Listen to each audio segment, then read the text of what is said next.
बिस्मिल्लाहिर्रहमानिर्रहीम। अस्सलाम वालेकुम। आम लोगों की ख्वाहिशात और उम्मीदें होती हैं, जबकि कामयाब लोगों के मकसद और मंसूबे होते हैं। कामयाबी कोई हादसा नहीं होती। कामयाबी मेहनत, मुस्तकिल मिजाजी, सीखने पढ़ने, कुर्बानी और सबसे बढ़कर जो काम तुम कर रहे हो इससे प्यार करने का नाम है। जब तुम हार मानने लगो तो सोचना कि तुमने शुरू किस वजह से किया था।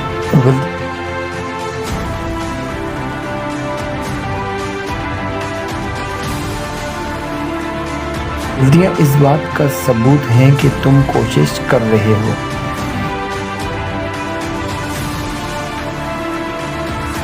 कामयाबी का जश्न मनाना ठीक है, मगर नाकामी के इस बात पर तवज्जो देना ज़्यादा ज़रूरी है।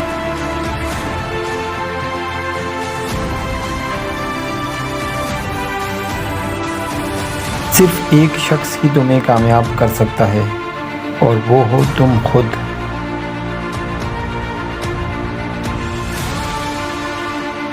अगर तुम किसी गरीब घर में पैदा हुए हो तो इसमें तुम्हारा कोई कसूर नहीं। अगर तुम गरीब ही मर गए तो इसमें सरासर तुम्हारा कसूर होगा।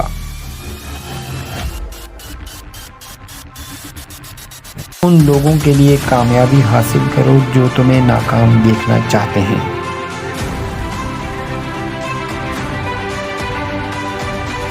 कामयाबी एक लागर उस्ताद है। ये ज़हीन लोगों को सोचने पर मजबूर करता है कि वो नाकामयाब नहीं हो सकते। कुछ लोग थोड़ी किस्मत और हुनर से बहुत ज़्यादा माल और दौलत हासिल कर लेते हैं। जब आपके हाथ में पैसा होता है तो सिर्फ आप भूलते हैं कि आप कौन हैं, लेकिन जब आपके हाथ खाली होते हैं तो दुनिया भूल जाती है कि आप कौन हैं। अपना मुआवजा दुनिया के किसी दूसरे फर्द से मत करना, क्योंकि ऐसा करके आप अपनी ही तौहीन करते हैं। हर तूफान आपकी ज़िंदगी को तबाह करने के लिए नहीं आते। कुछ तूफान आपके रास्ते साफ करने के लिए आते हैं।